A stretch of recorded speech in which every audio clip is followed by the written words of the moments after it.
Start. Hello, আমি অহনা আর আজকে আমি একটা কবিতা আবৃত্তি করব। কবিতাটার নাম হচ্ছে মেঘ বালিকার জন্য রূপকথা। কবি জয় গোস্বামী।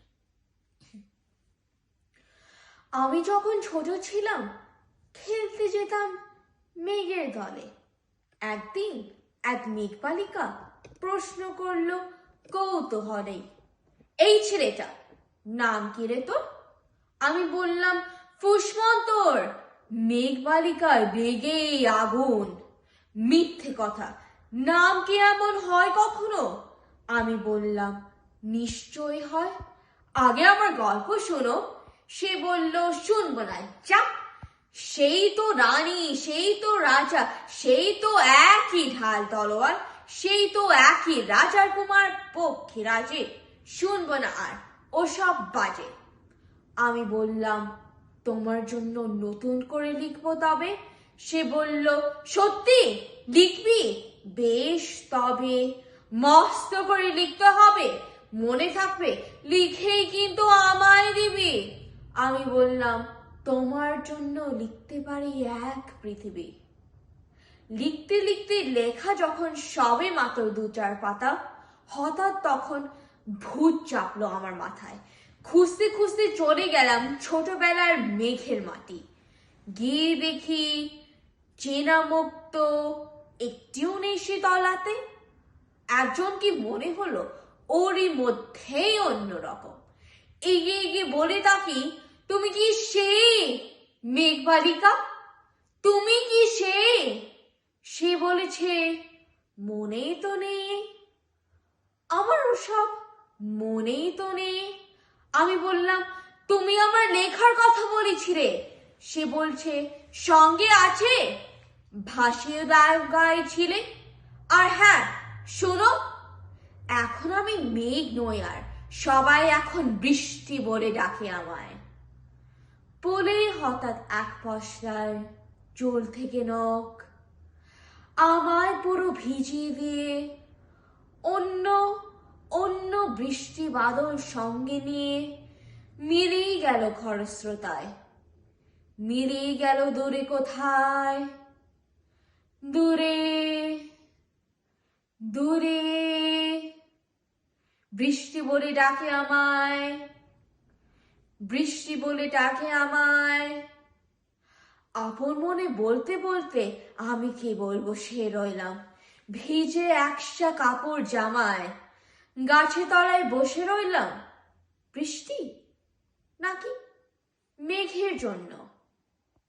এমন সময় অন্য একটি বৃষ্টি আমায় চিনতে পেরে বলল, তাতে মন খারাপে কি হয়েছে, যাও ফিরে যাও, লেখো আবার। এখন পুরো বর্ষা চলছে, তাই আমরা সবাই এখন নানান দেশে ভীষণ ব্যস্ত। তুমিও যাও, মন দাও গিয়ে তোমার কাজে। বর্ষা থেকে ফিরে আমরা নিজেই যাব তোমার কাছে। এক পৃথিবী লিখবো আমি, এক পৃথিবী লিখবো বলে ঘর ছেড়ে সে বেরিয়ে গেলাম। ঘর ছেড়ে সে ঘর বাঁধলাম গহন বনে, সঙ্গে শুধু কাগজ কলম। একাই থাকবো, একাই দুটো ফুটিয়ে খাবো। 2-1 মতো ধুলো বাড়ি যখন যারা আসবে মনে, তাদের লিখবো, লিখেই যাব। এক পৃথিবী 100 রকম স্বপ্ন দেখার সাধ্য থাকবে যে রূপকথার, সেই রূপকথা আমার একার।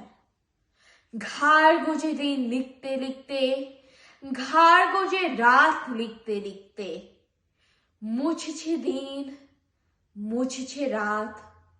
যখন আমার লেখবার হাত অসাড় হলো, মনে পড়ল সাল কি তারিখ, বছর কি মাস, সেই সব হিসেব আর ধরিনি। লেখা দেখে তাকিয়ে দেখি এক পৃথিবী লিখবো বলে একটা খাতাও শেষ করিনি। সঙ্গে সঙ্গে ঝমঝমিয়ে বৃষ্টি এলো খাতার উপর, আজীবনে লেখার উপর বৃষ্টি এলো এ অরণ্যে। বাইরে তখন গাছের নিচে নাচছে ময়ূর আনন্দিত, এই গাছ ওই গাছ উঠছে পাখি, বলছে পাখি এই অরণ্যের কবির জন্যে আমরা থাকি, বলছে ওরা কবির জন্যে আমরা কোথাও, আমরা কোথাও, আমরা কোথাও হার মানিনি।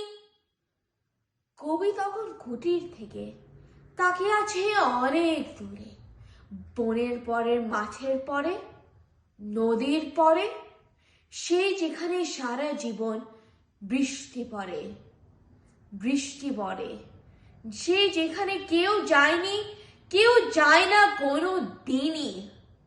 আজ সে কবি দেখতে পাচ্ছে সে দেশে সেই ঝর্ণা তলায় এদিক ওদিক ছুটে বেড়ায় সোনার মোড়ার মেঘ হরিণী।